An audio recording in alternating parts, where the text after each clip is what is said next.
ఇక్కడ అమ్మవారి యొక్క దేవి నవరాత్రుల సందర్భంగా లలిత రహస్య సహస్ర నామావళి అమ్మవారిని ఎలా ఉపాసన చేయాలి, లలితా సహస్రనామాన్ని సూక్ష్మంగా ప్రతి సంధ్యా సమయంలో కూడా నవరాత్రులు కాబట్టి ఈ సాయం సంధ్య రాత్రి ప్రధానమైనవి. వారి పదవులు కుదిరినా కుదరపైన సాయంత్రం పూట మనకి ఎన్ని నామాల వరకు చదవాలి అనిపిస్తే అన్ని నామాల వరకు చదువుకోవచ్చు. ఇది శ్రీ విద్య ప్రకారంగా లలితా సహస్రనామమే బ్రహ్మ విద్య. ఈ లలితా సహస్రనామంలో 4 రకాలు ఉంటాయి. చతుర్యాగ క్రమం, మరి ఈ జన్మలోనే చతుర్యాగ క్రమం పూర్తి చేసుకోగలిగినటువంటి వాళ్ళు జన్మధన్యం. అందుకే దానికి కూడా అమ్మవారు ఏం కండిషన్ చెప్పింది, చరమే జన్మాని శ్రీ విద్యోపాసకో భవేత్. అంటే మన మనిషి అంటే మనసు తొందరగా నిలవదు. ఈ మనలో ఉండేటువంటి గ్రహాలు ఏంటి అంటే ఈ మనస్సు యొక్క స్థానాలు. ఈ మనస్సు ఈ స్థానంలో ఉంటే ఈ గ్రహం, ఈ స్థానంలో ఉంటే ఈ గ్రహం అనే ఇప్పుడు గ్రహాలు ఎక్కడున్నాయి మన దేహంలోనే. అనేది చతుర్యాగ క్రమంగా గురుముఖత 4 భాగాలుగాను లలితా సహస్రనామావళి, లలితా ఖడ్గమాల, అష్టోత్తరము, ఈ 4 నిజానికి చతుర్యాగ క్రమములకు ఒక వ్యాఖ్యానం. అష్టోత్తర శతనామావళి బహిర్యాగానికి గుర్తు. అంటే మీరు అమ్మవారిని బహిర్యాగంగా ఎలా తెలుసుకోవాలి,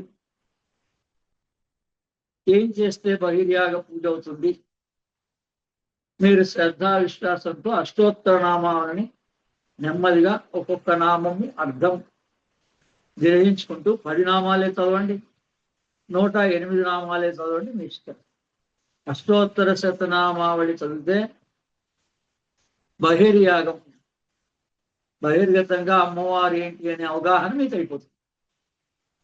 ఆ 108 నామాలు మీకు అర్థం అవుతే బహిర్యాగం అమ్మవారిని బహిర్గతంగా మీరు గ్రహించగలుగుతారు.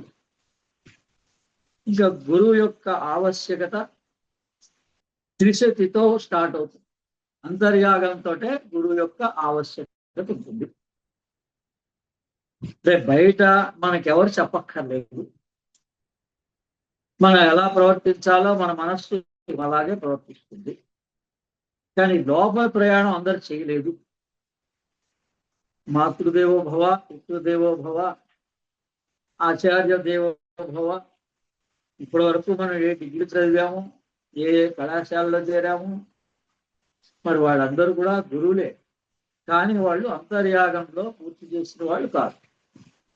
అంటే యోగ అభ్యాసం చేసి అంతర్ముఖ ప్రవేశం చేసినటువంటి వాళ్ళు కారు. కాబట్టి ఇంకొక గురువుని మనం ఎదుర్కోవలసిన వస్తుంది. అందుకని ఆ గురువు వల్ల ఉపయోగం ఏంటండి అంటే మనని అంతర్యాగంలో ప్రవేశపెడతాడు ఆ గురువు. అది త్రిశతి ద్వారా జరుగుతుంది. దాన్నే పంచదశి మంత్రంగా ఇవ్వడం జరిగింది. స్ట్రైట్ అవే పంచదశి మంత్రం గణపతి కానీ వేరేవి కానీ ఇవన్నీ ఏమి అవసరం లేకుండా పంచదశి ఎందుకు ఇవ్వబడింది అని అంటే దాని అర్థం ఇప్పటికే ఎక్కడొక్కడ తిరిగారు, ఎన్నో నవరాత్రులు పూర్తి చేసుకున్నారు జీవితంలో. ఇంకా ఎన్ని సంవత్సరాలు మనకి ఆయుష్ ఉంది అనేది ఎవరికి కరోనా నుంచి ఏం చెప్తోంది, ఇప్పుడు రాబోయే ఉపద్రవాలు ఏం చెప్తున్నాయి, తన దాకా వస్తేనే కానీ నేను నమ్మనండి అంటే అలా అన్నవాడికి తన దాకా వచ్చి తీరుతుంది. ఇంకా వాటి గురించిన యథార్థం తెలుసుకొని ఎందుకు పంచదశి ఇవ్వబడింది అనే చెప్తున్న జ్ఞానమే అర్థం చేసుకోలేకపోతే నాకే కన్ఫ్యూజన్ లేదు. నాకు ప్రత్యక్షమైనట్టుగా దేవతా స్వరూపాలు మీకు అవ్వడం అసాధ్యం. మీకు ధనం ఉండొచ్చు, ఐశ్వర్యం ఉండొచ్చు, సంపదలు ఉండొచ్చు. రాబోయే నవరాత్రుల్లో వాళ్ళ కష్టాల నుంచి బయటపడాలని అమ్మవారు 2 రూపాలుగా 2 మంత్రాలుగా మనం ఆచరించాలని, యాగం అయితే 4 యాగాలుగా ఉన్నాయని, ఒకటి తర్వాత ఒకటి అధిగమించాల్సిన అవసరం మనిషికి ఉందని చాలా స్పష్టంగా మా గురువు గారు కూడా 11 సంవత్సరాల్లో చెప్పలేదు. రామ్కుమార్ని అడగండి. ఇంత స్పష్టంగా అమ్మవారు ప్రత్యక్షమైతే శ్రీ విద్య మొత్తం రహస్యాన్ని నాకు ఆమె ఏకస్లోకి వ్యాసుల వారిని అడిగారట. ఈ ఋషులందరూ కలిసి, ఏమంటే మీరు మొత్తం ఇదంతా బ్రహ్మ విద్య అంతా రాశారు, ఈ వాంగ్మయం అంతా వేద వాంగ్మయం అంతా రాశారు, మేము ఇన్ని చదివితేనేనా? మాకు చాలా సూక్ష్మంగా చెప్పండి మంత్రంలాగా అంటే, ఒక శ్లోకంలో చెప్పండి రహస్యం అన్నట్ట.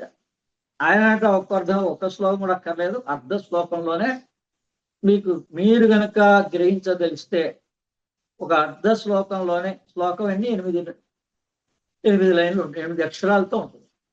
అందుకని ఒక శ్లోకంలోనే ఈ సర్వ వేదాంత సారాంశం కూడా ఉంది. దాన్ని ఏమన్నాడంటే జగద్మిథ్య ఆత్మసత్యం. మీరు ఎన్ని సంవత్సరాలు ఎందులో ఉన్నా చివరికి జన్మలో తెలుసుకోవాల్సింది, ఇంకా అసలు వేటి మీద కూడా దృష్టి లేకుండా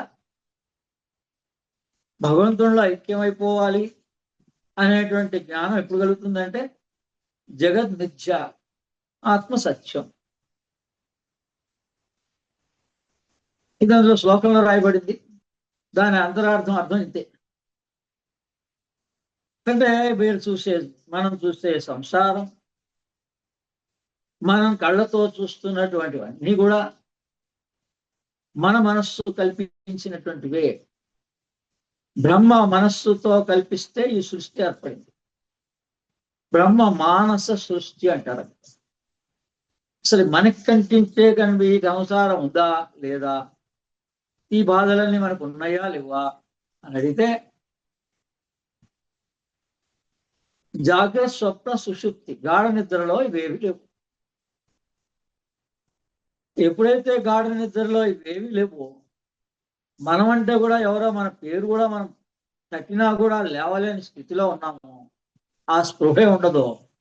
ఇంకా అప్పుడు దిగులు ఎక్కడుంది, విచారం ఎక్కడుంది,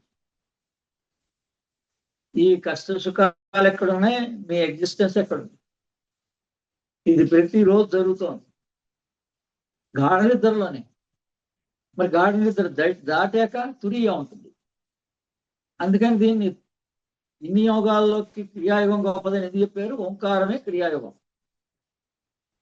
మీరు ఇంకా దాన్ని ఎంత శ్రద్ధ విశ్వాసంతో ఎలా ఆచరిస్తారో మీ ఇష్టం. ఓం అని పేరు, ఒకటే పేరుంది, కానీ అందులో ఉన్న అర్థాలు అంతరార్థాలు ఎన్ని ఉన్నాయి? అకార, ఉకార, మకార, చంద్రవంక, బిందు, 5 ఉన్నాయి. ఈ 5 ఏంటి అంటే జాగ్రత్త అవస్థ, అకారం. అందుకే భగవద్గీత అంతా అన్నాడు, నేను అకారోస్మి అన్నాడు. అకారోస్మి భగవద్గీత అంతా ఏం చెప్పింది? ఈ 52 అక్షరాలు ఉన్నాయి కదా, ఇందులో ఆయన ఏమంటాడు? నేను అకారోస్మి, ఆ అనే అక్షరమే. లకారం మూలాధారం. మరి గణపతి అని మనం ఎప్పుడు ఆరాధించాలి? గణపతి మంత్రాన్ని ఎంతవరకు చేయాలి? మీకే మీరు ఒకసారి ఆలోచించండి. రేపు నవరాత్రులు వస్తున్నాయి కదా, ఇంకా ఆ పందిరి దగ్గర ఆ అమ్మవారి విగ్రహాన్ని, అందరేమో అమ్మవారి విగ్రహం పెడుతుంటే మీరు మీ దగ్గర మీ అపార్ట్మెంట్లో మీరున్న చోట్లలో మొన్నటిదాకా పెట్టిన గణేష్ విగ్రహాలని మళ్ళోసారి ఎక్కడి నుంచో కొనుక్కొచ్చి మీరు అదే పెట్టుకోండి. అలా పెట్టుకుంటారా? మీరు ఆలోచించి చెప్పండి. మీకు కలిగిన సందేహాల్లో నాకు సందేహం ఉందని, నేను చెప్పిన వాటిలో క్లారిటీ లేదని, అనేక రకాల మంత్రాలు ఇచ్చామని భావనలు మనం ఏదో ఊరికే వాళ్ళకి సహాయం చేద్దాం కదా అని. అందుకే ఈ కాలంలో ఏదైనా సహాయం చేయాలన్నా చూసి చేయాలి. ఎవరికైనా లిఫ్ట్ ఇద్దామని అనుకున్నా వాళ్ళ వల్లే లేనిపోయిన ఇబ్బందులు వస్తాయి. అందుకని ఇవాళ జరిగింది అదే. అసలు వేరే గ్రూపుల్లో మనం లింక్ని పెట్టి వాళ్ళందరికీ పాపం ఏదో ఫోన్లే మనవాళ్ళు కదా అని అనుకోవడం చాలా పొరపాటు. ఏదో భగవంతుడు మన మనస్సుని ఏదో పాపం ఒక ఏకాగ్రతకి పొందించడానికి ప్రయత్నం చేస్తున్నాడు నేచర్. అదే 6 నెలలకు ఒకసారి నవరాత్రులు వస్తాయి. వసంత నవరాత్రులు, శరత్ నవరాత్రులు. అంటే అమ్మవారు చంద్రకళా స్వరూపిణి, అమావాస్య పౌర్ణమిగా రెండుగా ఉంటుంది. 6 నెలలకు మనం శ్రద్ధా విశ్వాసంతో 10 రోజులు గనక ఆ నవరాత్రుల్ని పాటించి దశమి రోజుకి, అక్కడైతే మొదట్లో ఉగాది నుంచి శ్రీరామనవమి వరకు, ఆ తర్వాత పౌర్ణమి దాకా కూడా ఉపాసనా ప్రకారంగా ఆచరించే వాళ్ళు ఉంటారు. అందుకని ఉపాసనా ప్రకారంగా ఆచరించే వాళ్ళు 15 రోజులు ఆచరించి పౌర్ణమి దాకా చేసుకుంటారు. అమావాస్య దాటిన మరో రోజు నుంచి మళ్ళీ వచ్చే పౌర్ణమి దాకా, విజయదశమి దాటాక 15 రోజులు కూడా ఆచరిస్తారు. దాన్నే పంచదశి అన్నారు. మీరు 15 రోజులు హాయిగా ప్రశాంతంగా బాల పంచదశి, కన్ఫ్యూజన్ లేదు, బాగా గమనించండి. బాల పంచదశి. ఇప్పటిదాకా బాల ఆల్రెడీ చేసేసారు, లేదా గాయత్రి చేశారు. గాయత్రి చేయలేదా? గాయత్రి మంత్రం మనం చెప్పలేదా? ఇక్కడ ఏముంది? మీరు రోజు ఏదో చదువుతున్నారు కానీ మనసు పెట్టలేదు. లలితా సహస్రనామంలో ఫలశ్రుతి తర్వాత ఏం రాయబడి ఉంటుంది అంటే, ఉత్తర భాగం ఫలశ్రుతి దాటాక దేవి దశనామ స్తోత్రం, గంగా భవానీ గాయత్రి కాళీ లక్ష్మీ సరస్వతి రాజరాజేశ్వరి బాల శ్యామల లలిత దశ. ఇవన్నీ పేర్లు ఒకటే. మీరు ఏ పేర్లలో ఆచరించినా కూడా అది బాలతో సమానం. మొట్టమొదటి అమ్మవారిని బాలతో సమానం. మీరు లక్ష్మీ మంత్రం చేయలేదా? గాయత్రి మంత్రం చేయలేదా? గణేష్ మంత్రం చేయలేదా? 9 రోజులు చేయమన్నారు. గణేశుడు నవరాత్రులు ఎన్ని రోజులు పాటిస్తున్నాం? 9 రోజులు గణేశుని పాటించాక దాన్ని ఉంచుకుంటున్నావా అలాగే రోడ్డు మీద? మరి దాన్ని నిమజ్జనం చేస్తున్నాం కదా. 9 కాదు 10 రోజులు. ఇప్పుడు ఇంకా 10 రోజులు అయిపోయిన తర్వాత మళ్ళీ గణపతి అనే మాట ఎందుకు వస్తుంది?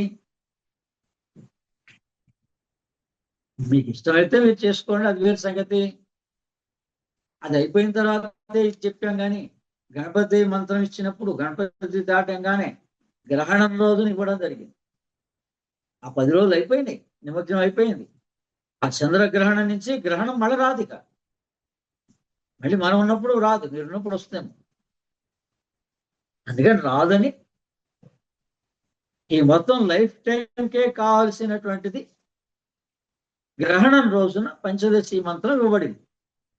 ఇది బాగా గమనించండి. ఫలశ్రుతిలో గంగా భవానీ గాయత్రి కాళీ లక్ష్మీ సరస్వతి రాజరాజేశ్వరి బాలా శ్యామిల లలిత దశ, సకల విద్యా ప్రాప్తికి హైగ్రీవ స్తుతి, జ్ఞానానందమయం దేవం నిర్మల స్ఫటికాకృతిం ఆధారం సర్వ విద్యానాం హైగ్రీవోపాస్మహే. అదే చాలా సింపుల్ గా లలితా సహస్రనామం ఎలా చదువుకోవాలో నేర్పించడం జరుగుతోంది. ఓం అస్య శ్రీ లలితా దివ్య సహస్రనామ స్తోత్రమాలా మహామంత్రస్య వశిన్యాది వాగ్దేవత ఋషికి అనుష్ఠుప్ ఛంద శ్రీ లలితా పరాభట్టారికా మహాత్రిపుర సుందరి దేవత. ఐం బీజం క్లీం శక్తి సౌం కీలకం. ఐం క్లీం సౌం ఐం క్లీం సౌం ఐం క్లీం సౌం సౌం క్లీం ఐం ఐం క్లీం సౌం సౌం క్లీం ఐం. మీరు సరిగ్గా చేస్తే అదే యోగం అయిపోతుంది. ఈ ఒక్క మంత్రాన్ని పట్టుకున్నా కూడా ఇది కనుక గట్టిగా ఆచరిస్తున్నటువంటి వాడు ఆల్రెడీ ఎప్పటి నుంచో ఉంటే, మేము బాలామంత్రం ఉపదేశం తీసుకున్నామండి, బాలామంత్రాన్ని చాలా రోజులు చేస్తున్నామంటే చక్కగా చేసుకోవచ్చు. దాని వెనకాల పేజీలోనే రాశారు ఇది ఐం క్లీం సౌం, సౌం క్లీం ఐం అని. ఎందుకు రాశారు? 6 చక్రాలకి ఎలా పలకాలో ఆ రహస్యాన్ని గురుముఖత తెలుసుకొని ఆ 6 చక్రాల్లోనూ ఈ బాలామంత్రాన్ని పలకచ్చు. అప్పుడు ఏమైంది? నీకు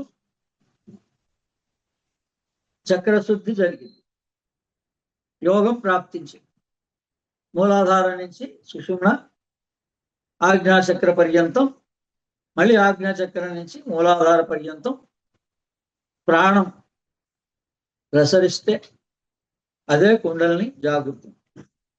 ఒక్క మంత్రంతో కూడా అవుతుంది. కానీ అది ఎప్పటి నుంచో అంత శ్రద్ధా విశ్వాసంతో మంత్రోపదేశంగా తీసుకొని ఆచరించిన వాడు. ప్రస్తుతం ఏంటి, ఈ 10 రోజుల్లోనే 10 రకాల అవతారాలు ఎందుకు చూపించారు? ఈ 10 ఇవే. అంటే అక్కడ ఒక్కొక్క చోట ఒక్కొక్క క్షేత్రంలో ఒక్కొక్క అవతారాలు రాస్తారు కాబట్టి, అవతారాలుగా అలంకారం చేస్తారు కాబట్టి ఆయా పేర్లు ఉంటాయి. శారదా శంకర మఠాల్లో అయితే బ్రాహ్మి, ఖడ్గమాల నామాలు చేస్తారు. నిజానికి ఒక అర్థం ఉంది, అంతరార్థం. అందుకని ఇది జనరల్గా అందరికీ ఎవరు ఇచ్చారు? లలితా సహస్రనామంలో మీరు ఎక్కడి నుంచి మొదలు పెట్టాలి? కాశీ గంగా పవిత్రం. ఆ గంగా నుంచి గంగా, గాయత్రి, కాళి, లక్ష్మి, సరస్వతి, ఈ విధంగా ఈ 10 నామాలు గంగా, భవాని, గాయత్రి, కాళి, లక్ష్మి, సరస్వతి, రాజరాజేశ్వరి, బాల, శ్యామల, లలితా దశ. మీకు ఆల్రెడీ ఈ బాల మంత్రం గాయత్రి ప్రకారంగా పూర్తయిపోయింది, లక్ష్మి ప్రకారంగా పూర్తయిపోయింది. అందుకని మీరందరూ కూడా అర్హులే పంచదశి మంత్రానికి. అందుకని మళ్ళీ గ్రహణం రాదు కాబట్టి గ్రహణం రోజు మళ్ళీ ముందు బాల ఇచ్చి తర్వాత మరోసారి అని అంటే అలా కుదరదు. అందుకని మీరందరూ అర్హులే. ఈ వింటున్నటువంటి వాళ్ళంతా. కాబట్టి అమ్మవారికి తెలుసు, మీకు తెలియకపోయినా. మీరు ఇంకా ఎక్కడ ఉన్నారనుకున్నా ఈ సంవత్సర కాలంలోనే గాయత్రి చేసాం, మహాలక్ష్మి చేసాం, వజ్రవారాహి కూడా చేసాం ఆషాఢ మాసం నుంచి. అందుకని పంచదశి మంత్రానికి అందరము అర్హులమే. ఇక్కడ ఐం బీజం క్లీం శక్తి సోం కీలకం మమ చతుర్విధ ఫల పురుషార్థ సిద్ధ్యర్థే జపే వినియోగ అరుణాం కరుణాతరంగితాక్షీం దుతపాశాంకుశ పుష్పబాణ చాపాం అణిమాది విరాకృతాం మయూకై అహమిత్రే విభావయే భవానీ జాయే పద్మాసనస్తాం వికసిత వదనాం పద్మపత్రాయతాక్షీం హేమాభాం పీతవస్త్రాం కరకలిత సత్య పద్మావరాంగీం సర్వాలంకారయుక్తాం సకలమభయదాం భక్తనమాం భవానీం శ్రీ విద్యాం శాంతమూర్తిం సకల సురనుతాం సర్వసంపత్ప్రదాత్రీం. మొత్తం శ్రీ విద్య అంతా, శ్రీ విద్యాపరమైన క్రియాయోగ రహస్యం అంతా ఒకే ఒక్క శ్లోకంలో చెప్పండి అని అడిగితే, అందుకే ధ్యాన శ్లోకాలు ఎప్పుడు కూడా మీరు మిగిలినవన్నీ చదివినా చదవకపోయినా మీకు నిజంగానే విద్యా ప్రకారంగా నేర్చుకోవాలంటే ఏదైనా, ఏ స్తోత్రమైనా, ఏదైనా పతంజలి అయినా 3 విభాగాల పతంజలి స్తోత్రాలన్నీ కూడా మీరు తరాసుకోవచ్చు. కేవలం ధ్యాన శ్లోకం బాగా అర్థం చేసుకోండి. ప్రతిదానికి ధ్యాన శ్లోకం ఉంటుంది, అందులోనే రహస్యవంతం ఉంటుంది. అందులో ఇక్కడ ఏముంది? శ్రీ విద్యాం శాంతమూర్తిం. అమ్మవారే గురుమండల స్వరూపిణి. అమ్మవారికి ఒక పేరుంది, గురుమండల స్వరూపిణి. అందరి గురువులకి గురువు అమ్మవారు. గురువులు అంటే దత్తాత్రేయుడు. దత్తాత్రేయుడు ఎవరిని ఆశ్రయించాడు? త్రిపుర రహస్యం, త్రిపురాదేవిని ఆశ్రయించాడు. శక్తి లేనిది ఈ లోకంలో ఏ పని జరగదు. మనం ఇప్పుడు ఏమనుకుంటున్నాం? దాన్ని ధనమే అనుకుంటున్నాం. అక్కడ పొరపాటు జరుగుతాం. కేవలం ధనం ఉన్నంత మాత్రాన వాడు ఏ పనులు చేయలేడు. అదే ప్రాణశక్తి ఉంటే, శక్తి యొక్క అనుగ్రహం ఉంటే ఏమైనా చేయగలరు. అందుకని శ్రీ విద్య కోసం గురువుని ఆశ్రయించాలి. అప్పుడు ఏమొస్తుంది? బాలమంత్రం చేస్తే మీకు, పంచదశి మంత్రం చేస్తే మీకు శాంతం వస్తుంది. మొట్టమొదట శాంతమూర్తిం సకల సురనుతాం సర్వ సంపత్ ప్రదాత్రి. మనకు కావాల్సిన అవసరాలన్నీ అప్పుడు వస్తాయి. మన ముందే పని జరిగిన తర్వాత ఇలా ఉంటాం, పని జరగకపోతే ఇలా ఉంటాం. కండిషన్స్ అమ్మవారి దగ్గర పెట్టకూడదు. ఎవరు చెప్పబోయినా ఇప్పుడు నేర్చుకోండి. అమ్మవారు ఎక్స్ట్రీమ్ గాడెసెస్, సుప్రీం గాడెసెస్. అందుకని అమ్మవారిని ఆశ్రయించడం అంత తేలిక కాదు. చివరి జన్మ అయితేనే చరమే జన్మ అని శ్రీ విద్యోపాసకో భవేది. శ్రీ విద్య దగ్గరికి వస్తుంటే మనకు అర్హత వచ్చేసింది, ఇదే చివరి జన్మ. అది కావాలా వద్దా?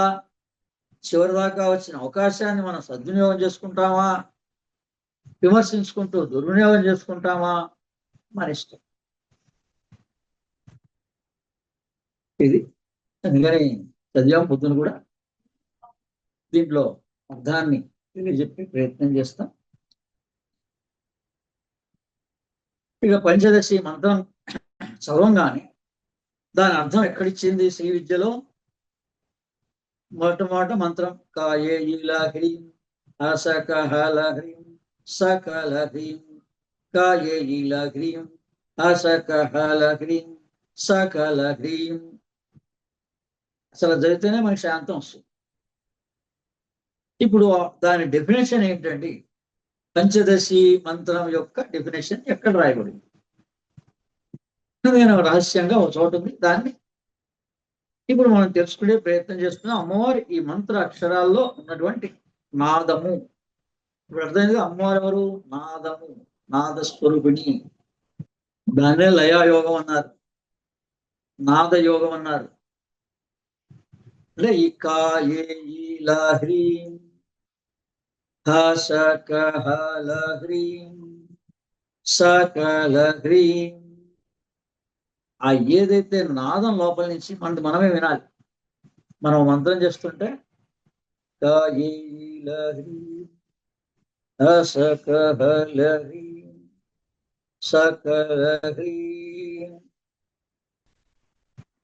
మంత్రం ఉంది, నేను ఆల్రెడీ వేరే చేసుకుంటున్నా, చేసుకో. బలవంతంగా నీ దగ్గరకు వచ్చి ఇది మానేసి ఇదే చెయ్యని నిన్ను అడిగారా? ఎవరైనా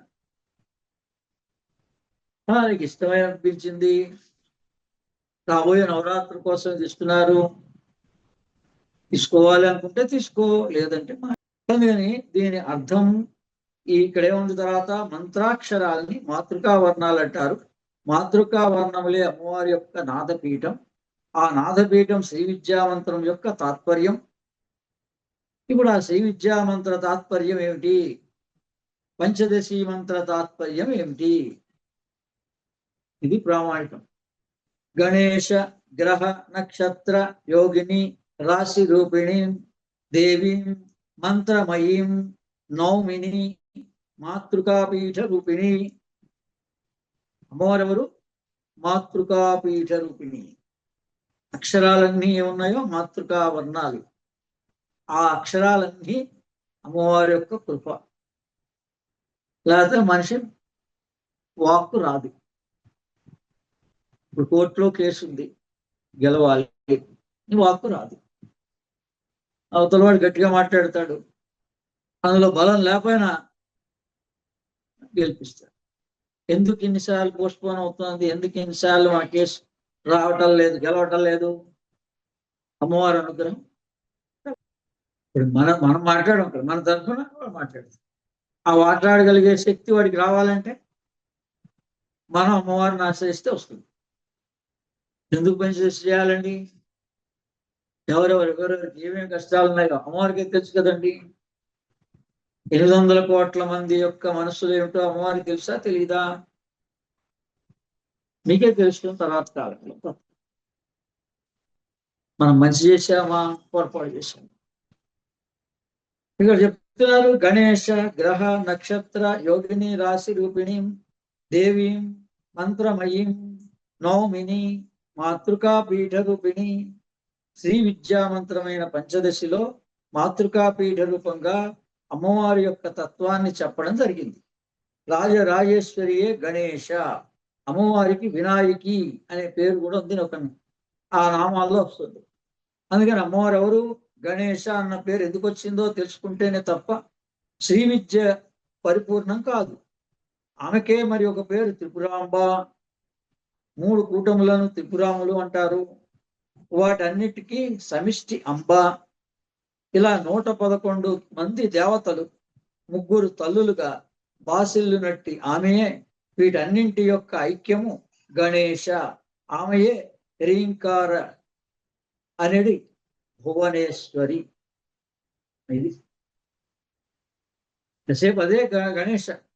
మీకు జ్ఞానం కలిగినప్పుడు ఈ గ్రంథాలన్నీ పరిశోధించినప్పుడు అమ్మవారే గణేశ అని దండం పెడతాం. ఇంకప్పుడు మనకు ఇంకో భావన రాదు. మీకు ఏదన్నా ఒక డౌట్ అంటూ రావాలంటే ఏమండి ఈ బాలమంత్రం చేయాలా పంచదశ చేయాలా అనే డౌట్ ఒకటే రావాలి. ఎందుకు ఈ లలితా సహస్రనామంలో 2 ఇచ్చారు, ఒకే చోట ఇచ్చారు. చూశారు కదా, ఐం క్లీం సౌం, సౌం క్లీం ఐం బాలమంత్రం, దాని కిందనే పంచదశి మంత్రం. నేనేమంటున్నా, మీరు ఆల్రెడీ ఈ క్లాస్లో చేరిన ఇన్ని నెలలు అయిపోయింది. ఈ సంవత్సరం ఇది 9వ నెల. 9 నెలలు 8 నెలలు పూర్తయిపోయినాయి. కాబట్టి మీరంతా గాయత్రి మంత్రం చేశారు, మహాలక్ష్మి చేశారు, పద్యవారాయి చేశారు. మరి ఆషాఢ మాసంలో ఆషాఢంది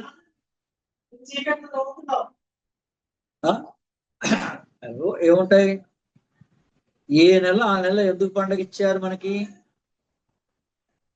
ఇప్పుడు మనం దసరాల్లో అమ్మవారిని కొలుస్తున్నాం, మళ్ళీ వెంటనే తర్వాత దీపావళి వచ్చేస్తోంది. మరి దీపావళికి మహాలక్ష్మిని ఎందుకు కొలవాలండి?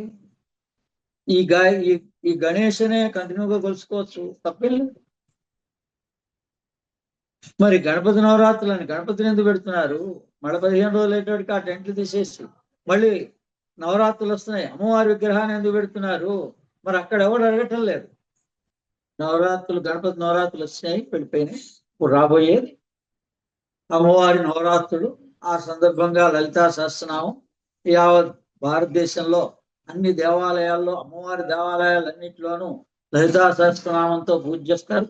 శ్రీచక్రం ఉన్న చోట్లలో అన్నిట్లో చేస్తారు, లేని చోట్లలో కూడా అష్టోత్తర సహస్రనామాలు చేస్తారు.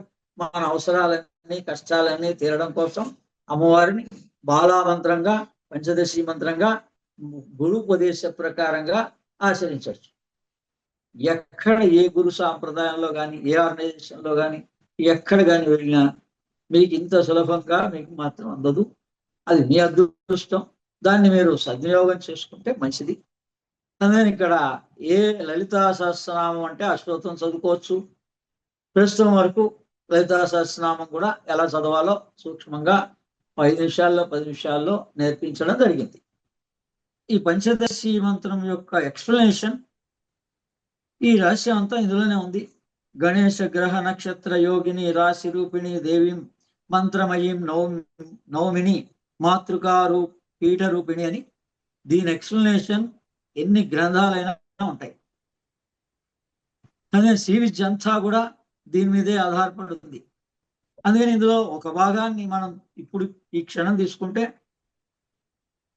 నవగ్రహాలన్నింటికి అన్నింటి యొక్క తల్లియే పరాంబ అన్న పేరుతో, భువనేశ్వరి అన్న పేరుతో, హ్రీంకారం అనే బీజంతో పిలువబడుతోంది.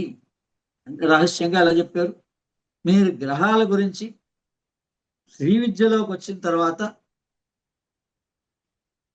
గ్రహాలని పూజించాలి అంటే 14 భువనాలు అని చెప్పారు అక్కడ. ఈ గ్రహాలన్నీ ఈ 14 భువనాల్లోనే ఉన్నాయి. మనం చూసేవి కొన్ని ఉన్నాయి, చూడని కొన్ని ఉన్నాయి. అందుకని ఈ చుట్టూ ఉన్న ప్లానెట్ అంతా ఎలా ఉంది? 9. ఈ గ్రహాలన్నీ 9. దీన్ని ఇలా ఓవెల్ షేప్ లో ఇలా రౌండ్ గా తిరిగితే ఇలా ఉన్నాయి. దీన్ని మన దేహంలోనే ఎలా చూపించారు? మూలాధారం నుంచి మూలాధారం శని, ఇలా ఇక్కడ హృదయం నుంచి ఆదివారం సూర్యుడు, స్వాధిష్టానం చంద్రుడు, మంగళవారం కుజుడు, శిరోభాగం,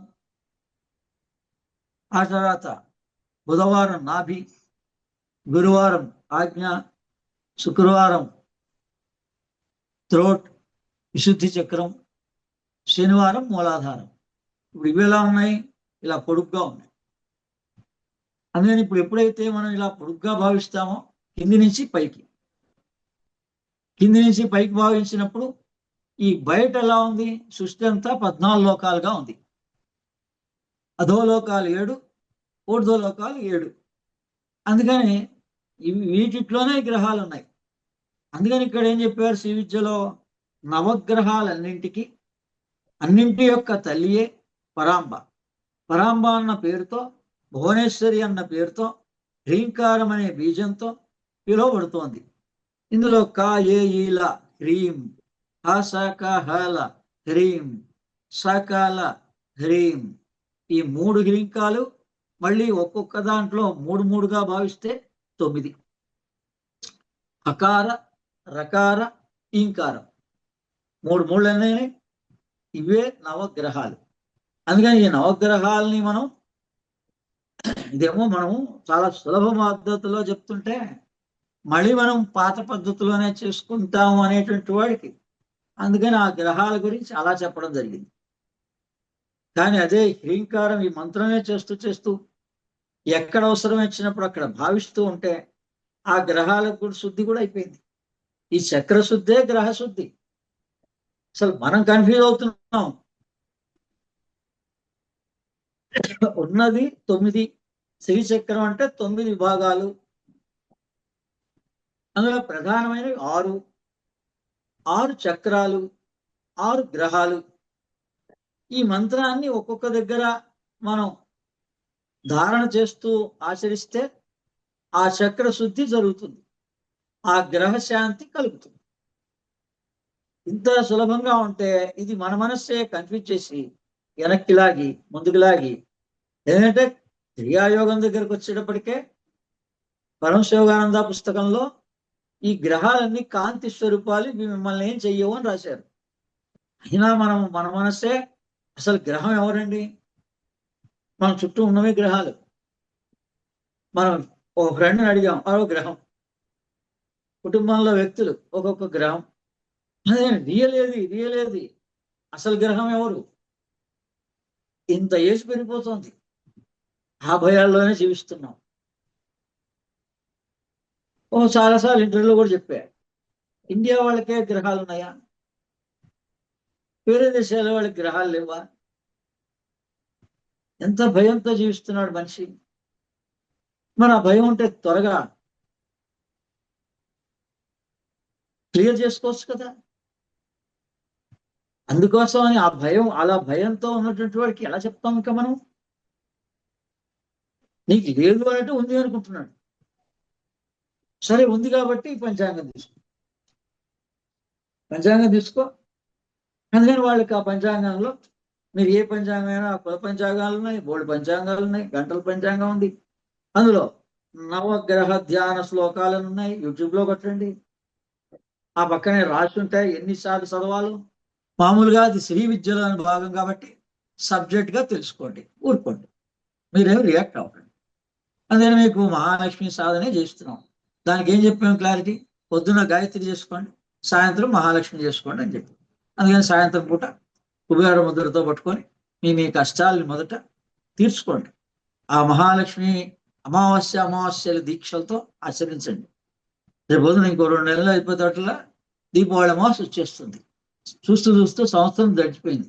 అమ్మవారే ప్రత్యక్షమై, ఎలా మరి నా గురించి 12 అమావాస్యల్లో నువ్వు ఎన్ని అమావాస్యలకు పాల్గొన్నావు, ఎన్ని అమావాస్యలకి దీక్షగా ఆచరించావని ఆమె వచ్చి నిలబెట్టి అడిగితే మన దగ్గర సమాధానం ఉండాలి. కానీ మీ గురించి, మీ సందేహ నివృత్తి గురించి ఇలా పంచదశి తెలిసిన వాళ్ళు కానీ, లలితా సహస్రనామం ఉపాసన, అమ్మవారి ఉపాసన, నవరాత్రులు చేసిన వాళ్ళు కానీ అది ఆ రకంగా బాల కానీ పంచదశి కానీ ఆచరిస్తారు. వదిలేదు. మిగిలిన వాళ్ళంతా మహాలక్ష్మి చేసుకోండి, మీ అవసరం ఉంది కదా. ఓం శ్రీం హ్రీం శ్రీం కమలే కమలాలయే ప్రసీద శ్రీం హ్రీం శ్రీం ఓం మహాలక్ష్మై నమః. ఓం శ్రీం హ్రీం శ్రీం కమలే కమలాలయే ప్రసీద ప్రసీద శ్రీం హ్రీం శ్రీం ఓం మహాలక్ష్మీ నమః. ఇప్పుడు అమావాస్య వస్తుంది, పౌర్ణమైపోయింది. ప్రతి అమావాస్య ఖచ్చితంగా మహాలక్ష్మి సాధన చేయండి. మీ అవసరం 3 నెలలు అయ్యేటప్పటికల్లా మేము అమావాస్య సాధనలో ఉన్నామండి, మా అవసరం ఇంతవరకు తీరింది, ఇంకా ఉంది, మీరు క్లియర్గా చెప్పాలి. చక్కగా కుబేర ముద్రతో మహాలక్ష్మి సాధన రోజు సాయంత్రం పూట చేయండి. ప్రతి అమావాస్య మీరే పూనుకొని ఆ కార్యక్రమాన్ని నిర్వహించుకోండి. అమ్మవారిని తృప్తిపరచండి. ముందు అమ్మవారికి ఎంత వైభవం చేస్తే మీకు అంత వైభవం చేస్తుంది. ఇది రాబోయే నవరాత్రుల సందర్భంగా లలితా సహస్రనామాల్ని వివరంగా చెప్తూ దాంట్లో ప్రకారంగా ఉన్నటువంటి మంత్రం, అలాగే సౌందర్య లహరిని ఎక్స్ప్లెయిన్ చేస్తూ అందులో ఈ పుస్తకంలో రాసినారాయిపోయిన 32వ శ్లోకం ఇలా పంచదశిగా ఉందని, ఆ 32 చేస్తే ఈ 33వ శ్లోకం బాగా చేయగలుగుతారని అలా వివరిస్తూ వస్తున్నా తప్ప మిమ్మల్ని నేనేం కన్ఫ్యూజ్ చెయ్యను, చేయవలసిన అవసరం కూడా లేదు. హాయిగా ఆనందంగా ఏ రోజుకు ఆ రోజు అందరూ స్వరయోగం చేసుకొని ఎలా నిద్రపోవాలో, ఎలా లేవాలో, ఎలా స్వరయోగాన్ని ఉపయోగించుకోవాలో, మీరు ధన్యులైతే అసలు మీరు స్వరయోగాన్ని పాటికి ఉపయోగించుకుంటే మీ టెన్షన్స్ అనేది తగ్గిపోయి మీరు ఇక అప్పుడు 3 రోజులు ఏం చేయాలని అడిగారు. స్వరయోగం చేసుకోండి. అందరూ స్వరయోగం సాధన చేయండి. ఉదయం గాయత్రి చేయండి, సాయంత్రం మహాలక్ష్మి చేయండి. ఇప్పుడు గణపతి అంటే ఓన్లీ భాద్రపద మాసంలో గణపతిని, శ్రావణ మాసంలో వరలక్ష్మిని, ఆశ్వీజ మాసంలో దుర్గాదేవిని, మళ్ళీ ఆ తర్వాత దీపావళికి శ్రీ మహాలక్ష్మిని ఇలా చేసుకోవడమే ఉత్తమం. ఇంకా అందుకని ఒక సిద్ధి పొందేంత వరకు అయితే చాలా కాలం పడుతుంది. అది అయ్యే పని కాదు. ఒక మంత్రం అయ్యాక ఇంకో మంత్రం సిద్ధి పొందడం అనేటువంటిది జరిగే పని కాదు ఈ కాలంలో.